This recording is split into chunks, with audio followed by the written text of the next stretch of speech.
Okay, I hope you can hear me. My self care might be down, but my videos are up. Um, so I just had this document lying in my to read documents for a long time. It's called Dire Straits for the Alt Media. It's a super silly pun. In thumbnail, we have a picture of Dyer in front of Dugan. Uh, Somebody who criticized Dyer was taken down. I don't. It's from a blog from somebody that criticized Dyer on YouTube and was taken down. I'm not saying anything about that. I'm just saying, there was a Ukrainian nationalist apologist. So I don't put a lot of stock into that, but I would have shared that if I could. But the other thumbnail is from Red Ice, and they have the nerve of having this right-wing KGB linked uh, uh, guy from Seoul the East, Mark Hackard, discussed the Americans on Red Ice, which was a serious fake alternative media neo-Nazi platform that was pretty popular, and they were pretending to live in Europe for the longest of time, but they have some pretty insidious links that I can't remember now.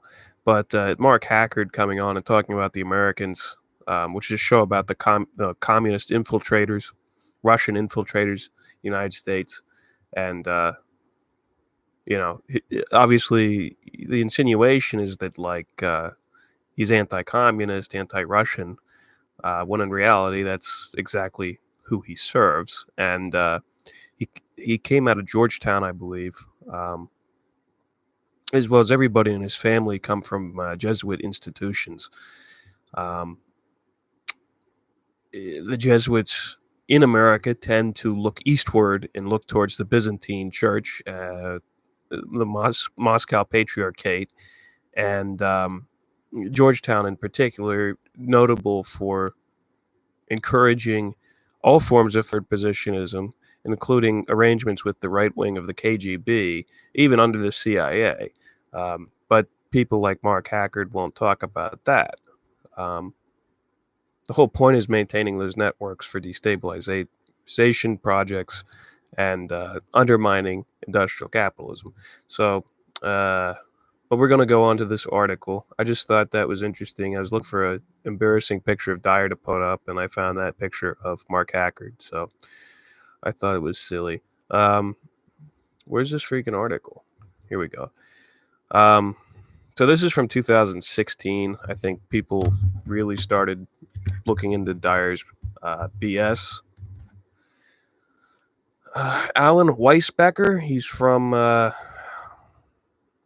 blog banditobooks.com. I guess he's a Hollywood writer and a photojournalist, and we're going to hear his story. The story basically just demonstrates how Jay Dyer, and I think John Brisson had this kind of experience, is how Jay Dyer communicates with people in a very strange way, as if he's trying to evoke, from people that have even the slightest criticism, evoke a extreme reaction through, I mean, it doesn't have to be NLP. He says, Alan Weisbacher says it's neurolinguistic programming in his blog here.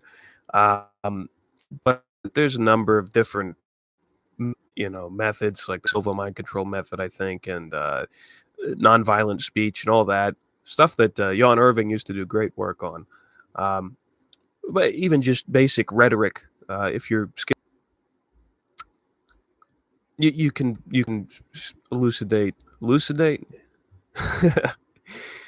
You can get that same effect. Let's look up the definition of the word elucidate. This is going to be like a show with all different kinds of segments. We'll learn new words, read some articles, look at pictures together. Elucidate. To make something clear, explain. Okay, great. Nobody's watching. 3 people watching. I should have 3 likes. What the hell? I have 2. That's a failing grade for me. I feel bad.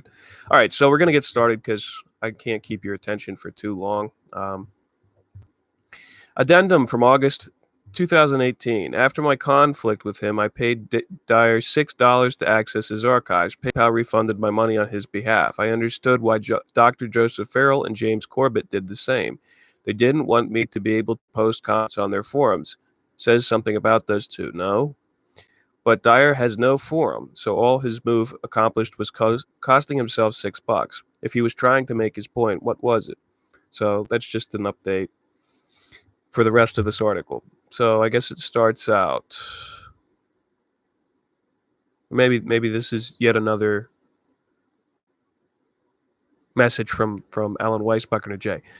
We'll figure it out. Hi, Jay. Sorry for the title pun, but I couldn't resist. You won't like this post, but on the bright side, first, it cannot possibly hurt your hit count, which via your accelerated YouTube footprint I know is vital to you. Second, since I graduated from surfy expat prose to historical issues, my subscribership has dwindled to the point where I don't guess I have more than 400 who really pay attention, 5,000 prior. Although you never know when something will go viral. Don't trust the YouTube hit counts for my videos. I know for a fact as they are way low, but still they do reflect a general lack of wide enthusiasm. I don't have to make a living at this, which accounts for my actually following the evidence wherever it leads, rather than just claiming to do so as so many do. I don't give a bleep who doesn't like me. AW just prior to posting. So I guess he posted before he made this blog. Hi, folks. As I write February 22nd, 2016, Jay Dyer's already cranky at me, and I haven't even written, let alone posted this one. In order to make sure I don't bury the lead, as the journalistic adage goes, I'll put this right up at the top. Jay is saying that his reaction to my last blog to an outright falsehood, a lie, one that is easily proven so, as an excuse for something. The reason I hesitated to respond was that I was ceasing to do shows with Talk Network. If I'm going to make a big deal out of Jay responding to my blog with an outright lie, I suppose I should prove my allegation for your sakes. I will try to do so with minimum wordage so we can get the implications of a lie, a much more interesting subject than its mere fact. Regarding my doing an interview with Jay cut off communicating with me in November. That's when he started hesitating to respond. What does this mean anyway? Hesitate mean to do something but not immediately. Dyer never did respond. As you'll see, this is one of Dyer's NLP devices, misdirection. Since hesitating to respond, he has done fewer than 13 interviews with other people via radio or podcast. That he currently is using alternativecurrentradio.com rather than some talk work does not even qualify as being technically true. And now Alternative Current Radio, if he's doing that almost exclusively, we know that's because that's where the Kate Hahn and Zargrad networks all support and have all their men on the inside there. In fact, it appears he's using both shows. He's a recent short intro, so you get a vibe of esoteric Hollywood. So I guess he shows a picture of you're listening to Jay Dyer's Esoteric Hollywood with guest Isaac Weishaupt from IlluminatiWatcher.com, and it's a YouTube video. Super Bowl and Grammys, Black Magic, Helter Skelter, blah blah blah, yada yada yada. Read the above. Pretentious, yes, but Jay's also smart and knowledgeable. I don't not recommend him, but keep this essay in mind. If Jay somehow publicly claims that he wasn't lying, I'll post more interviews he's done since November. Here is the rest of the email. I'm not part of the conspiracy against you, he says. Here is my reply. Jay, the first sentence was a tech issue, but Jay, I am not part of a conspiracy against you. The last person who played the Alan is paranoid card was James Corbett. Problem was, I had archived our emails. He had invited me for an interview, then suddenly changed his mind and cut off communication and proved publicly that he was lying. I mean, lying. Have you seen this? And he refers to another blog post called An Open Letter to James Corbett. And that's on his blog. You can go, I'll put it in the chat, maybe possibly if I can copy link address.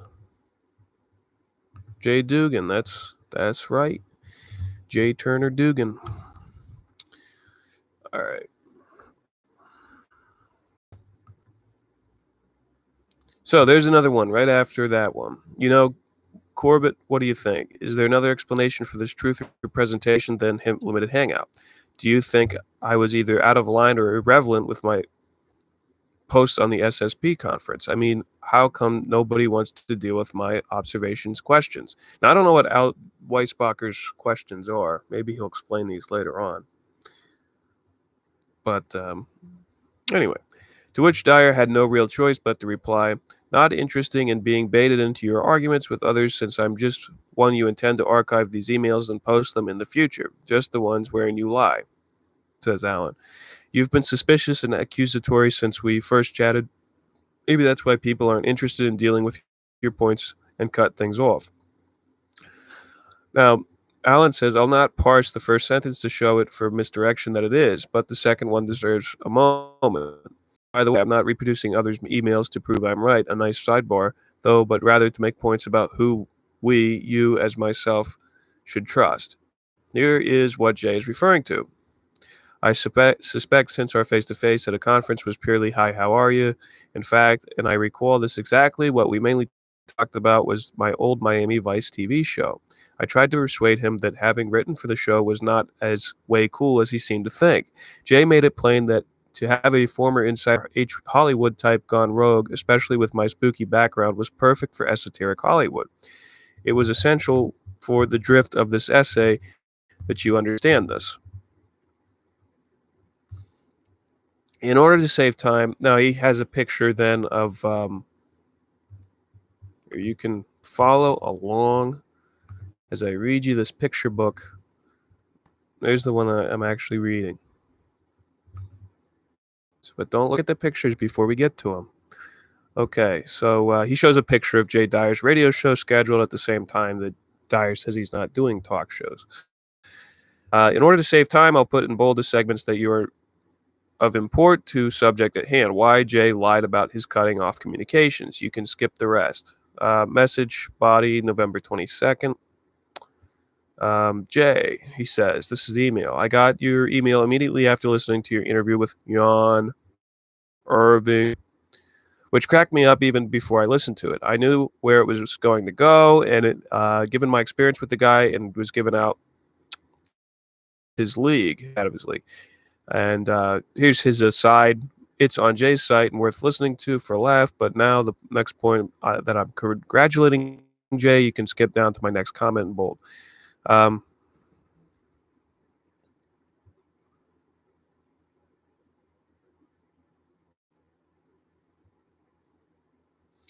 Okay. His research is he talking about? There's an aside about.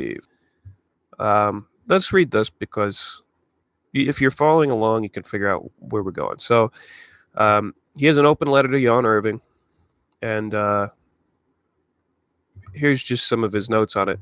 Jan's research is likewise fallacious, although occasionally by coincidence I assume it's vaguely correct. Example, while he was rudely talking over Jay, he blabbed that Einstein worked with Julian Huxley. Okay, so this is in the email. He's talking to Jay. And the NY Humanist Society. In another podcast, he added that they conspired at Princeton to foist upon humanity the farce of quantum physics. Aside from Einstein never accepting QP, I looked into the claim and found one reference to Einstein and Huxley belonging to said society at the same time, which means they may have shaken hands. This was his source, his only source. When I called him out on the claim, Jan claimed I belonged in a hospital bed. To a third person, he wrote that I have evil in me. Irvin, now this is Irvin, who I believe is now a Mormon and has completely gone with the Muslims rule the world charade, which is definitely part of the Council for National Policy, the neoconservative Clash of Civilizations program behind Samuel P. Huntington, who I believe is also at the head of the Trilateral Commission. I mean, not at the head, but he's one of the major theorists of the Trilateral Commission. Irving is incapable of doing a podcast without blabbing that quantum physics is a fraud. If you ever listen to him, not once ever does he come up with something other than ad hominem, straw man, or red herring. Not ever. Why no one but me has ever noticed this is amazing. Whether QP is a fraud or not is another subject. Likewise, his endless tome of Ultra being behind the 1960s culture is fallacious, although to an extent probably correct.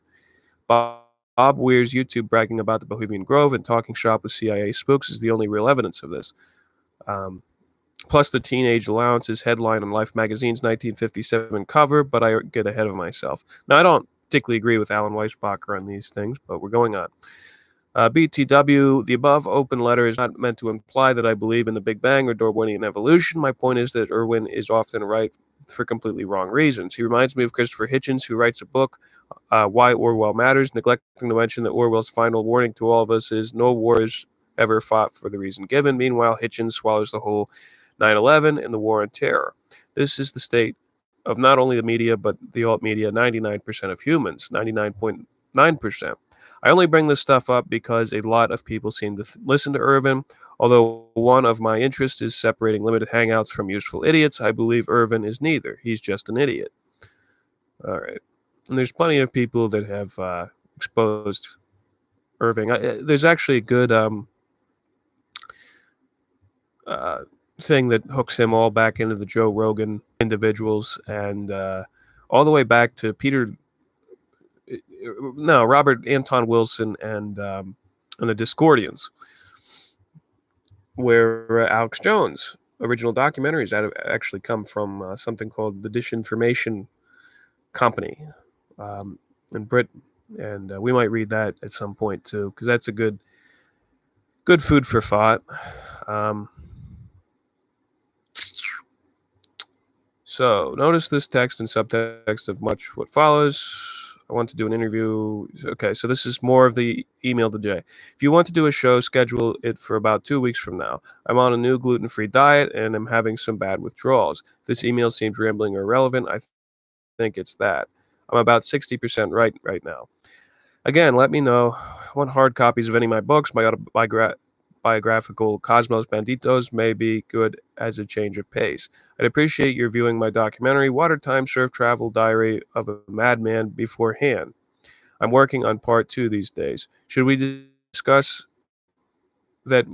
What we discuss? It's your show, and I don't want to have any subjects that you'd rather avoid.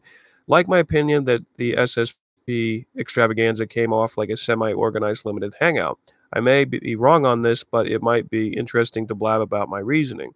Here's one of the reasons. Questions I would have asked had the Q&A had been canceled at the last minute. With me leaning forward in the first row, if you all believe that there is a SSP and it's been zooming around the solar system for decades, give me a reason why NASA would spend hundreds of billions of any given program when it can fake it for the price of a feature film. And also given that any data that any of the programs would have give them much be old hat by now. How come no one of SSP researchers has ever asked that? And why do 90% of you believe the Apollo hoax or say that they do? So SSP is secret space program, and it is weird. All these new agey type people are always associated with the UFOlogy or Carl Jung, like Jordan Peterson or whatever, intimately tied with UFOlogy and UFO cults and shit. Just a note. Even Charles Coulomb tied in with UFOs. So it goes on, etc. Ditto my Hollywood experiences. Maybe you don't want to piss off Penn. You tell me I'm getting too old to pussyfoot. You're a very smart guy, but I don't know who you are yet. To be extra frank, when you first turned down doing a show with me, the thought crossed that you are a limited hangout, especially given your snippiness. I don't want to answer to you for my content. Given your history in showbiz in Nashville, which, as you know, is a hub of state shenanigans MK, I tend to doubt this. However, you being a LH, I don't know what that is, might be fun to discuss this kind of stuff, get their attention or maybe not. And then he signs off Alan. To which Jay replied, I didn't turn you down, I just didn't respond to the accusatory and suspicious tone in much the same way I'm sure you don't respond to well to persons you've just met being accusatory to you. As for Hollywood, I have no connections to that, and I'm not sure what you mean by connections to Nashville showbiz, unless you mean my amateur night at comics back in 1998 that I've mentioned in a couple talks LOL. That hardly counts as connections. As for Irving, he cussed me out after that interview, and we've had no interactions since and won't. As for Secret Space Program, I needed the few $100 they offered me to speak, and when they will post my talk is out of control. I got that gig because I used to read Farrell's theology 10 years ago. As for Sean Penn being pissed off, I doubt he would ever hear my show, nor have I ever talked to him of John Cusack. If you don't want to do an interview, that's fine. Alt media, as you say, is a circus, so is it really that huge of a deal? Or yawn, etc. I take it with a grain of salt. Jay. Okay. And then Alan says, the boy doth protest. Much, I'd say, more on Penn matter in a moment. For now, notice how Jay finishes up. If you don't want to do an interview, that's fine. The purpose of this sentence is to finger me as the one who doesn't want to do a show. Even a cursory reading of my email bellies this. This is NLP, if half-assedly so. And that's what Jay did does with the people that he has come on and debate him when he says, do you want to debate me? It's not really a debate. He's always in control of the debates. He always has somebody who he knows in control of the debates. And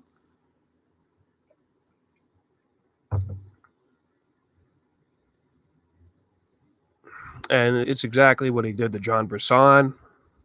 He had John Brisson come on and make good points, and then he just called John Brisson a fed with no evidence. And yet when there's this all sorts of evidence of him being promoted by a former KGB general's think tank, who was also in the Russian Institute for Strategic Studies, which is what do I want to call it? It's like a military strategy think tank for official think tank for the Russian government that focuses on geopolitics. What he has that close of connections to this institution, somehow it's a jump to claim that he's under FSB, Russian intelligence influence, where somebody like that will make the claim that if there's something that involves William H. Colby or William Casey or Stansfield Turner or whoever, if there was some think tank headed by that individual, immediately anybody that ever shook hands with them is a CIA agent. And I'm saying to these individuals. But then when this guy's as close as he can be to former KGB general without being obvious, there's no issue there. So, and that's Leonid Reshetnikov.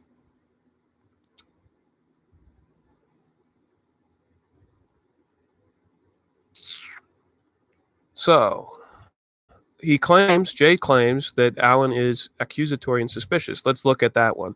And the above email I write, I'm getting too old to be pussyfoot. You're a smart guy, yada, yada, yada.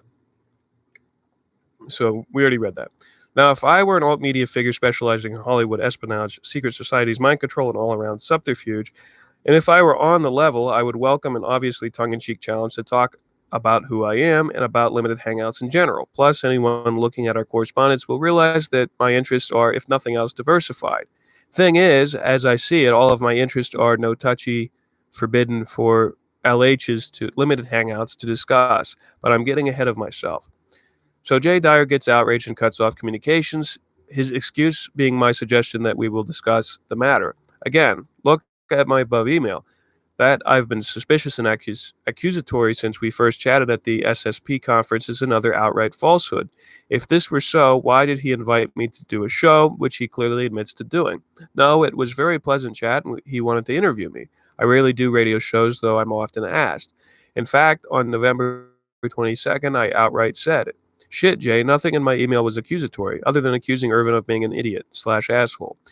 I was only suggesting some grist for the mill of a possible show, how to make it interesting. My thoughts on you being an LH is, if I really thought that, would I tell you what I was thinking other than for a grin?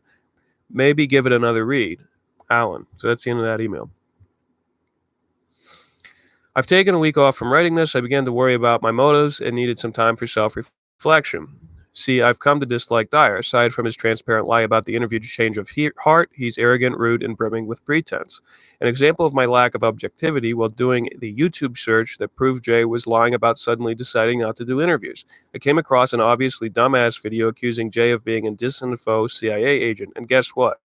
The grandson of Ted Turner. And I remember this stuff. And there was a website out um, it was just strictly devoted to Jay Dyer being the grandson of Ted Turner, and he used to talk about it when he was doing his circuit in the 2016 2017 era, uh, design esque. So whether it was made by a fan or somebody that he knew or by Dyer himself, it would seem likely.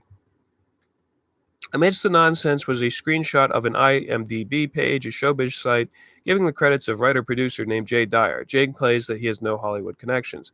So I whipped up an email to link with Jay to the page. I did this without checking to see if the writer-producer was the same Jay Dyer. Well, as I quickly found out, it was a different Jay Dyer. I'd assumed and even hoped that Jay was lying again. My bad. Hence this time off for self-reflection. By the way, we all lie about not being in touch. I've done it. You've done it. I've been offline is my favorite. Not that I often do it and blah, blah, blah, but this sort of lies to avoid hurting someone's feeling. Jay's lie was altogether different. I would submit, and in subtext, a hint as to who he really is. But having gathered myself, I'm back to answering a simple question. Why would Jay Dyer, like James Corbett before him, suddenly decide he wants nothing to do with me? In order to answer, I'll have to reproduce more emails, virtually all mine, since Jay, around November 22nd, cut off communications with me. Some of these emails are quite long, so to save you the time, I've put the bold segments of interest together along with notes and brackets. But first, let's listen a bit to one of Jay Dyer's favorite interviews. This one, good old Doc Joseph Farrell, although the interview is further evidence that Jay was lying when he claimed he was not giving any interviews.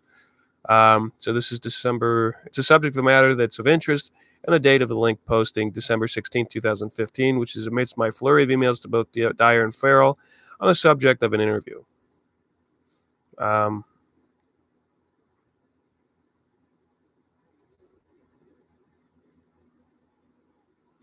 So if you're following along, there's an interview there with Joseph Farrell, Orthodox guy, also New Ager, very typical.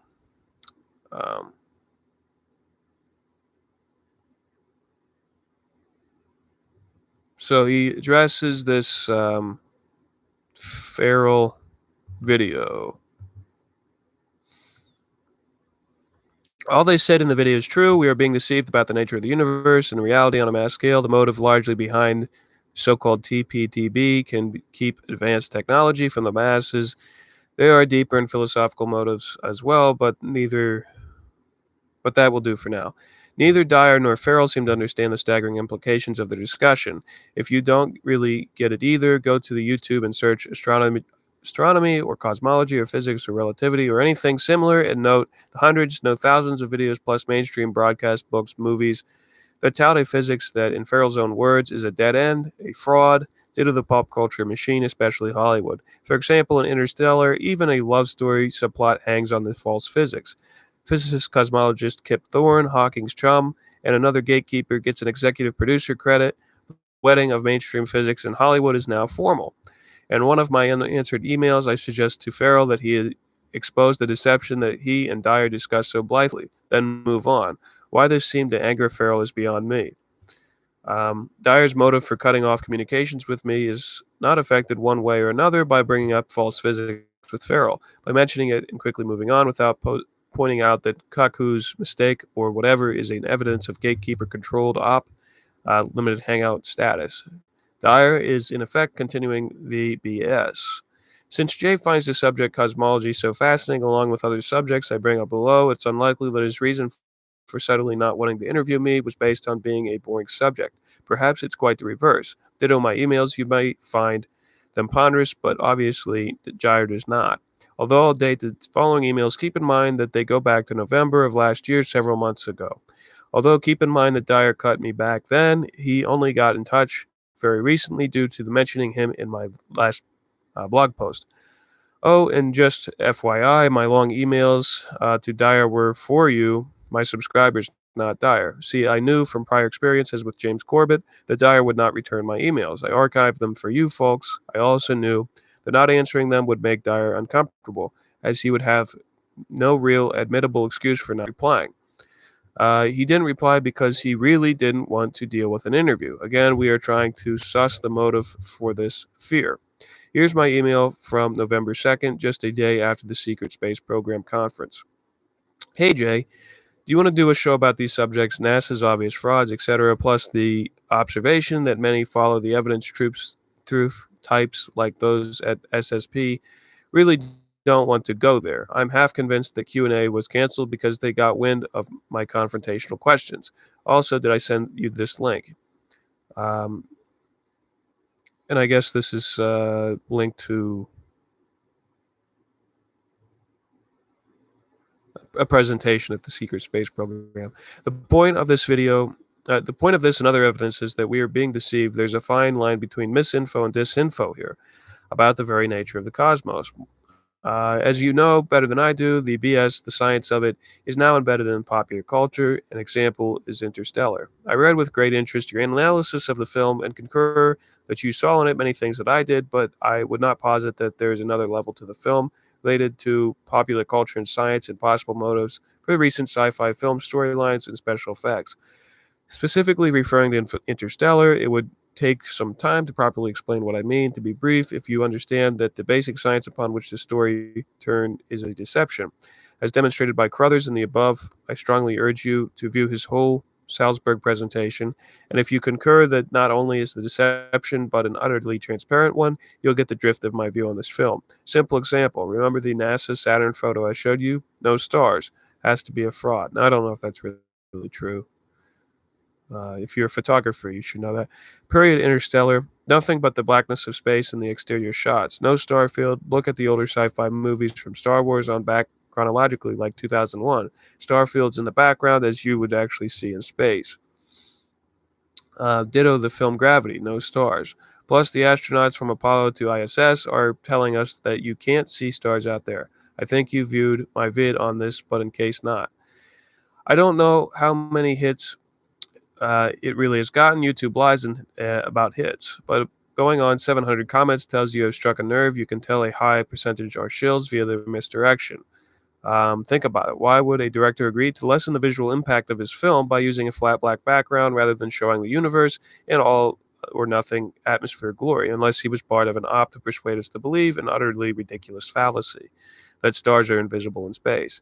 Nolan et al. Would have to be in on it to agree to do this, in my own opinion. And they would either know intuitively or be told the reason for this deception, which in brief would seem to be to uphold the continuing frauds. This is a very different level of analysis than your essay. So in a sense, I am not taking issues with you here. Do you see what I mean? What I am saying and what you are saying are two different issues completely, although they, of course, overlap. Anyway, if you want to talk about this stuff on air, let me know. Alan. Although the subject matter is right on esoteric Hollywood money, no response from Dyer. So on November 5th, I write, "Hey Jay." And Jay doesn't have a problem with the fakery and hoaxer community because he used to be on um, Hoaxbusters Call, once a month or so. And Hoaxbusters was this thing that was associated directly with the September Clues group, which is some really crazy stuff. Um, this doesn't sound that out of the ordinary.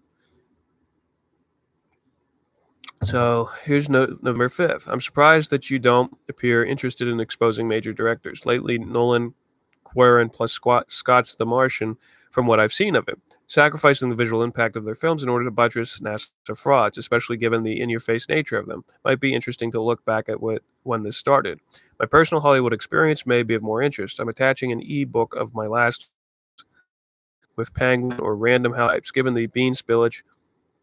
Although the book and Toto might be of interest to you, if you do a word search for Sean, you can get the drift of my adventures with Sean Penn, who, along with Radar Pictures, bought my first memoir, In Search of Captain Zero. So Hollywood insider that wants to talk to Jay, Alan Weisbacher. And he notes, I'm pretty sure this next paragraph in the email got Jay's attention. What the book doesn't deal with is Penn's revenge for my having told the truth about the deal and our personal conflict. Long story short, I'm quite sure he is Johnny Depp. He's like Johnny Depp, very much an insider and very much under the control of TPTB. Consider his marriage with Madonna, a guy that you don't want to fuck with if you want to continue having a Hollywood career, which I have no interest in doing. Having read the book, a serious Hollywood insider told me, a mutual friend of ours, that I must be completely insane for aggravating Sean Penn, as if my physical survival is a surprise. There are also chapters regarding my deal with John Cusack, whose company bought my autobiographical novel, Cosmic Banditos, and whom at one point I physically threatened in keeping with the title, Can You Get Along with Anyone? These deals were not options, but outright buys. So in theory, these two guys were serious about playing me. Being a writer yourself, you'll definitely likely identify with my travails as a writer. As the title suggests, the book is very much a writer's memoir. If I did a show, I'd want to deal with the science NASA stuff above. They are much on my mind these days. As I've mentioned, these implications of both issues, can't see the stars, and the transparent fraud that is the Big Bang expanding space, black holes, dark matter, energy, are nothing short of staggering. Add my note. I mean, black hole science man,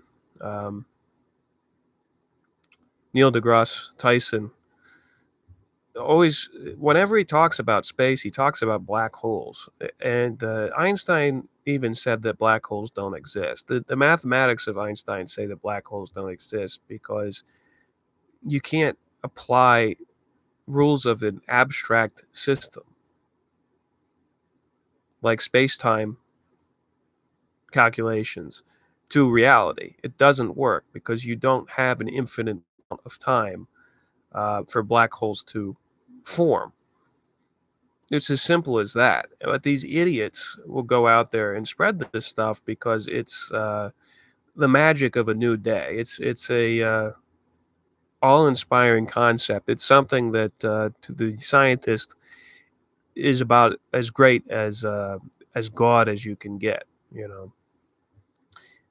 But yeah, they don't exist. They might appear so because of the limitations of our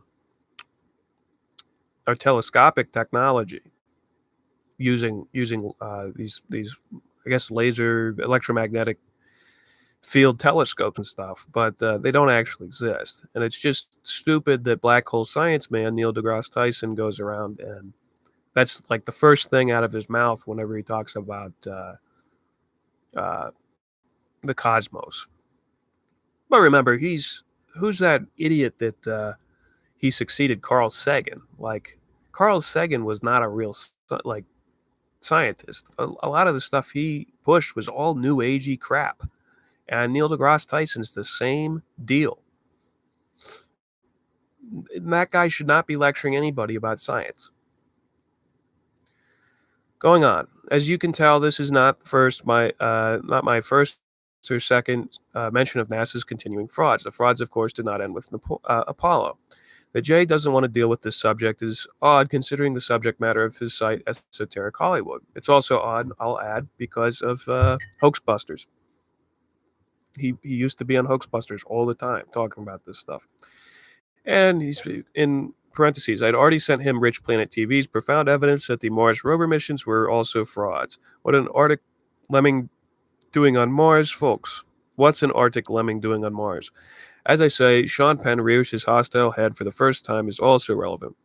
I bet a valued possession that of the above emails contains the two reasons for Jay's flip-flop with me, NASA frauds and Sean Penn, plus the big no-no of Big Bang physics being a 100-year-old deception.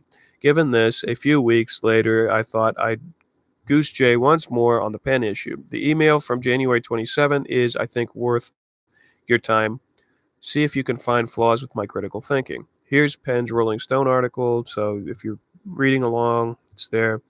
Hey, Jay, I suspect that Sean Penn is a U.S. government operative, a la Confessions of a Dangerous Mind. So, in notes, I highly recommend this film, folks. It's Chuck Barris's confession to being a CIA operative through Hollywood career cover. It's not tough to figure out. Just looking at Penn's Rolling Stone piece and his interviews and simple-minded wiki background, travels, and activism, and it becomes theoretically obvious. I'm doing an in-depth essay at this situation as from the point of view of, in Penn's own highly ironic words, the sad state of journalism. Here's a bit of it, a work in progress that comes after my look at his prose, needs cleaning up. Mid-paragraph. Penn has 2 entries in the U.S. after his meeting with El Chapo. Yet these, I forgot about that. Yeah. Yet these border crossings at which Immigration, Customs, and Homeland Security and probably TSA officials looked him in the face, swiped his passport, are not mentioned in 10,000-word extravaganza. His flatulence is worth our attention, apparently, plus his worry about the state of attachment of his penis, but not these theoretically enlightened confrontations. I don't know about you, but when I enter my home country these days from abroad, there is usually a moment, usually at the immigration window, when my heart can't help skipping a beat. When that possibly cranky official checks the various database lists and looks me in the eye. Know what I mean? Here's a guy who has just located and picked the brain of the most wanted fugitive on the planet, and yet he makes no mention of this private moment. 2 of them we are all familiar with. Although Penn openly refers to a private jet as a means of travel south, he is, given the state of his prose, I'll abjure adding deftly, avoids mentioning how he and Del Castillo returned to the U.S. after his sojourn with El Chapo. Doing so might conjure the image of his personal confrontation with immigration and its implications. Penn whispers to his brothers in arms in secret code, but doesn't worry that travel by private jet might be a red flag. But let's think about this. No matter how it went, the scene deserves description, no? If they grabbed and grilled him, they would certainly be worth a few words. But come to think of it, if nothing happened, if welcome home, Mr. Penn was the reaction of officialdom, by God, that's interesting too, isn't it? I mean, given Penn's assurance that he and Del Castillo were under intense spook surveillance. If he was grilled, if not at immigration, maybe sometime during the 3 months between his adventures and El Chapo's capture, surely he would have revealed in describing the scene. It's, well, almost cinematic in its potential drama. Picture Penn, or rather one of the cinema cutout characters, eyes blazing, yelling F you at his interrogators. Cut. You get the picture. He might have gone for another 10,000 words describing that scene. Obviously, though, it didn't happen.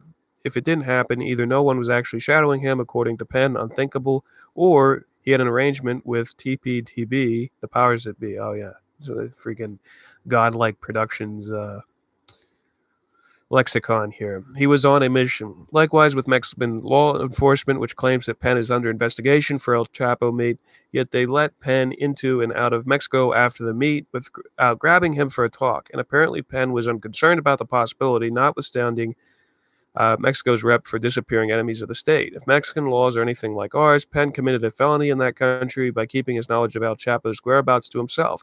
Yet again, he appears to have been unconcerned, smacks for foreknowledge that he was safe on Mexican soil.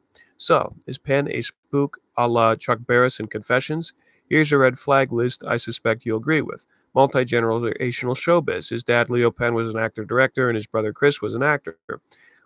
Yes, recall that Chris died in early death in 2006. This is theoretical interest, so I checked the cause of death, non-specific cardiomyopathy. An odd factoid, there's conflicting information about Chris Penn's age at the time of his death. His date on his birth certificate was some obituaries giving 1962.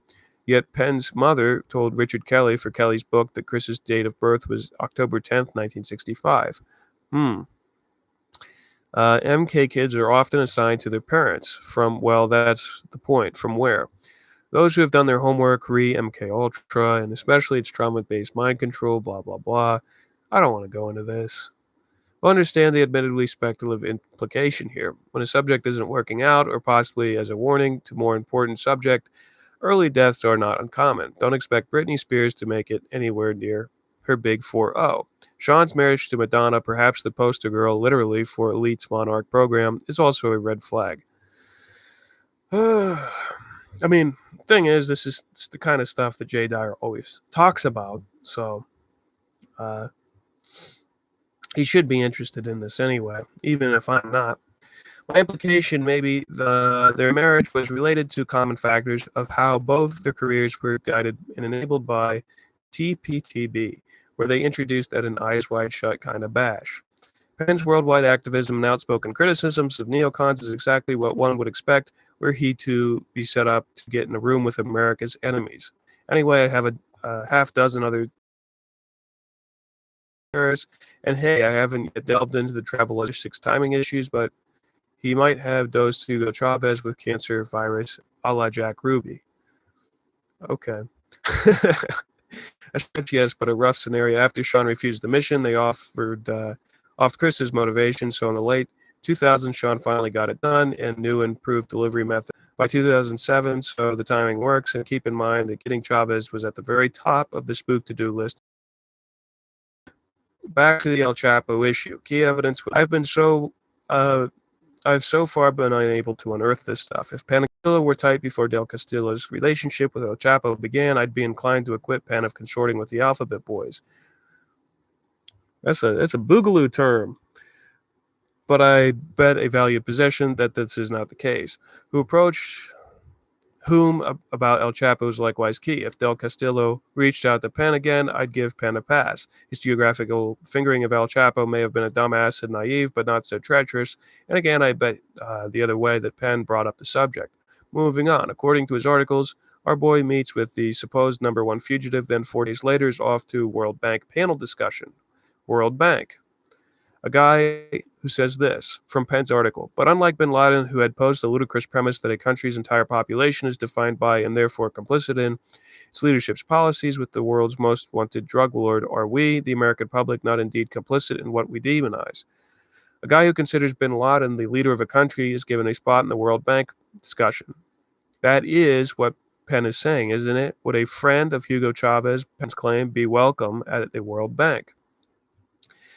A related tell is implied in the question of whether Jan Wenner would publish his flagship mag, this absurd historical gaffe absent a detail we're not getting.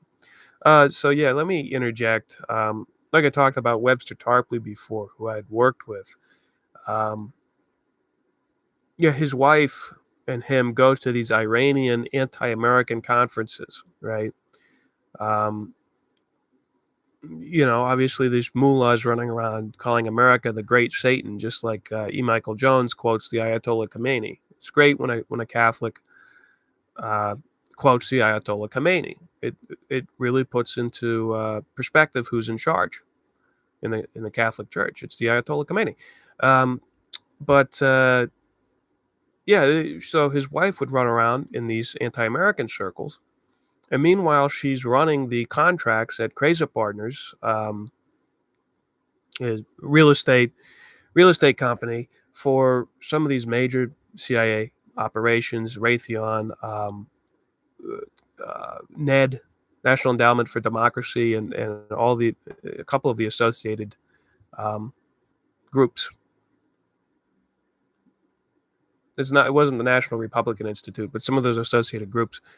Somehow she has a security clearance to do that while she's running off to Iran to do these things. And while her husband speaks in the middle of Damascus, I believe, and is on Iranian television in Syria in front of all the pro-Assad forces, saying that the people of the United States are with you, and waving off of this balcony to, thousands of people.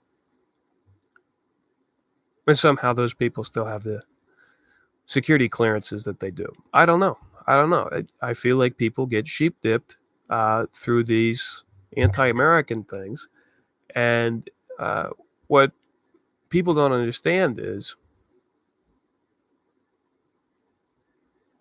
that a lot of the American foreign policy doesn't concern America. It's not in American interests.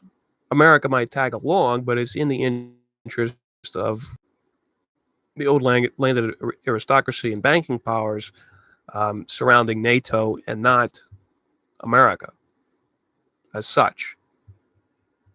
True America, patriotic America. So I can see where this guy's getting off, talking about Penn being sheep-dipped as this anti-American figure, and then being permitted to go and see El Chapo, praising Osama bin Laden, but then getting recruited to go to this World Bank panel. I get that. All right. So he goes on, a related tell, and he's talking to Jay. A related tell is implied in the question of whether John Wenner would publish his flagship mag. This absurd historical gaffe, absent a detail we're not getting. Let's don our critical thinking, esoteric Hollywood hats on this one. Another question: who is theoretically higher in the elite food chain, Sean Penn or Jan Wenner? I mean, assuming Penn is advertised, an actor, A-list or no, John Wenner is way above anyone in that category. It's obvious that Penn's piece was not touched, not a word changed, aside from his fractured syntax, muddled and pretentious voice, plus doozies like Bin Laden as a country leader. There's a misplaced apostrophe that a high school yearbook editor would have caught in the first edit. Why did John call Jan call Penn and tell him the truth? Your article is publishable at 4,000 words, and if you publication pieces I've read supposedly revealing El Chapo speaks, try to find one of the that even mentions that it's basically unreadable. Why? Ditto the sources or the scores of forum comments and tweets I've scanned. What's missing from the reactions to this piece is what I'm mainly interested in. The answer to every question is the answer to the big one. Penn is not to be fucked with, even by John Wenner, even by anyone else, meaning of the press. You and I don't count, Jay. We're not of the system. Well, at least I'm not. And he put a winking smiley face. And again, the most fun I've had in dealing with Penn's writing, the basic problem stemming from the oft-repeated line I got from his colleagues when I was going through my book deal fiasco with him. Sean doesn't read? Yeah, I have that multiple times from those who know him best. Find me a writer who doesn't read. Since it's all open source, plus a little critical thinking 101, and from Penn's own words, we certainly can't be accused of trying to get Penn killed. I don't know what that's referring to. Anyway, here's miscellaneous. I think it's still in the email. You get a chance, listen to Penn's interview with Charlie Rose. Notice the vibrato in his voice as he denies that he's concerned about his personal safety. My view is that Penn's anxiety is unwarranted, that El Chapo was recaptured and not offered a la Pablo tells me a couple things. Not only is El Chapo not a danger to the powers that be, but that he's merely the public face of a cartel, is peasant to kingpin legend, meant to keep us from picturing the real power behind the cartel, as we know, consortium of international bankers. And I have a show coming up, looks specifically into HSBC and the Bank of Nova Scotia, which the Crown keeps protecting in Vancouver, Canada, but they're caught mortgaging out the two largest to the Big Circle boys, which are Chao Chuo, demographic from Guangdong, China. The same demographic group that was doing this about a century ago in the Opium Wars through international banks. And some of the same international banks, HSBC in particular, the Bank of Nova Scotia in particular. The Bank of Nova Scotia was mortgaging out the largest underground banking facilities in Vancouver. In Canada, in Vancouver. And the reports just say, oh, well, no, the Bank of Nova Scotia didn't know anything about this, despite the fact that there's consistent chain. They can't go 2 years without having a money laundering scandal somewhere in the world. And they were the original incorporators of Meyer Lansky's Resorts International. But we'll go through an entire timeline of all of their money laundering scandals and also the piles of bodies around the Bank of Nova Scotia. But this is what the whole El Chapo thing was basically there to do. And the fact that you have this guy that's invested in all of these, he bought the New York Times or something. I forget his name, but invested in all sorts of drug cartel related corporations, and then he buys the New York Times. Clean your room, Lobster. My room's pretty clean. Stop it.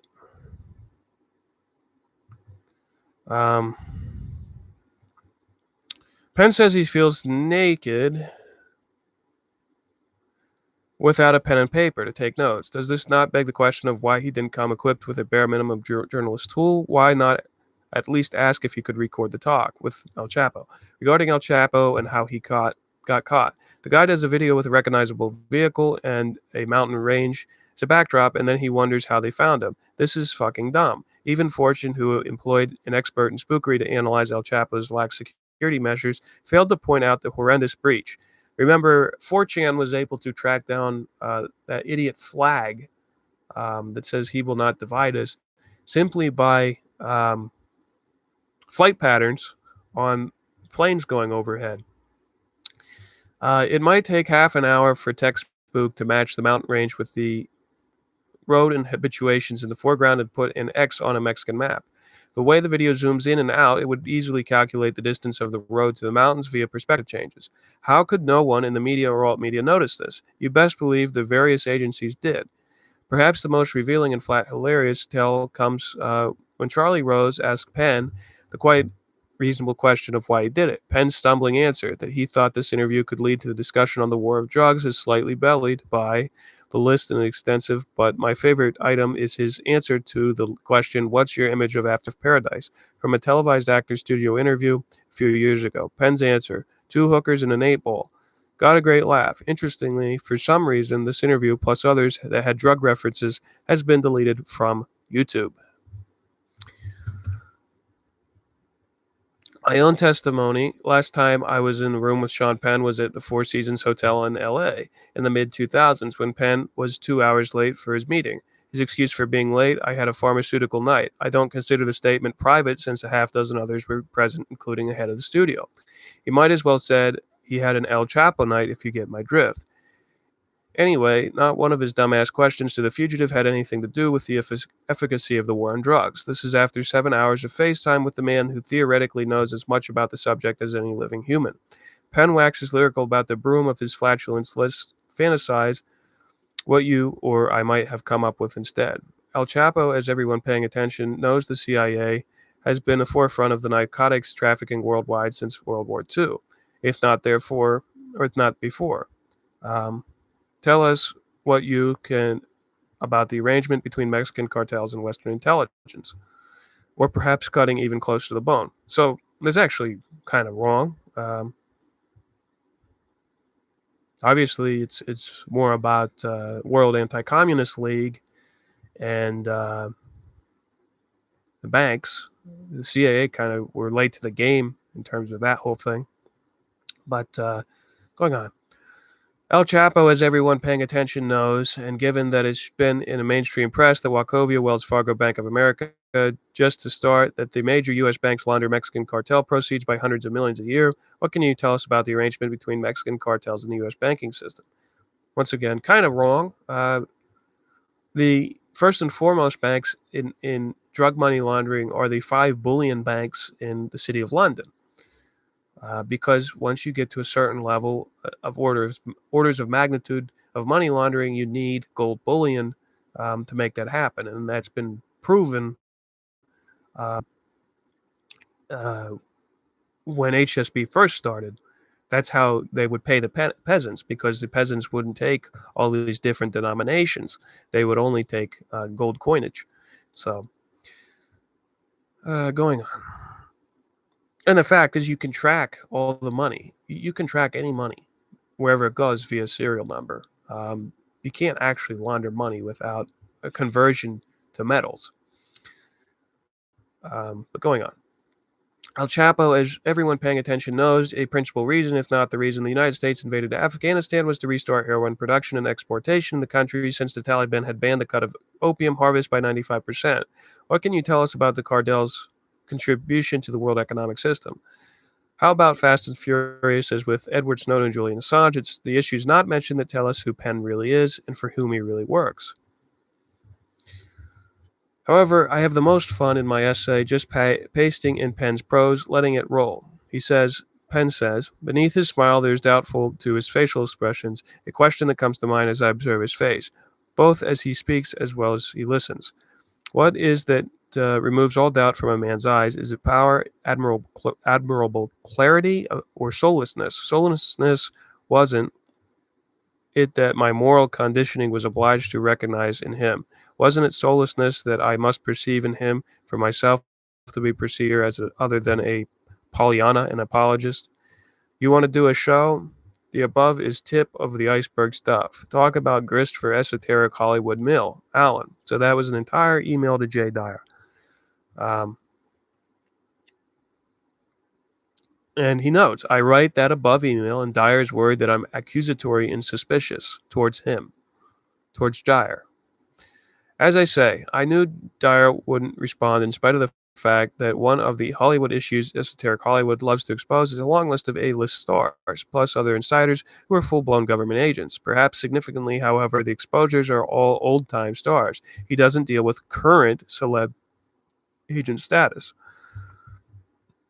Anyway, apparently unfazed by his utter rudeness and not replying, given he looked, in the eye and asked for an interview, I whipped him another doozy 4 days later, January 29th. Although I wrote this for subscribers, not for Jay Dyer, those of you who think are not cinephiles might just want to skim it, although the 9/11 Shining link is cool.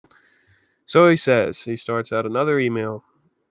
Jay, I was listening to one of your podcasts and was brought up short by a throwaway remark you made about the slaughtered twins and the Shining having something to do with the Twin Towers, but then you moved on without explanation. Reminded me of the following. In the interview scene, Allman is describing the previous like a line around the words that you permit. You still have to address them when you're dealing with this concept. But I think it was related to the John Paul Getty setup method, and they explain this. But just two beat era. So 20 years isn't a problem. A Big Bang fraud. It is the history of man. More of it than you do. Just a suggestion, folks. Accept Apollo as advertised is for me a profound issue.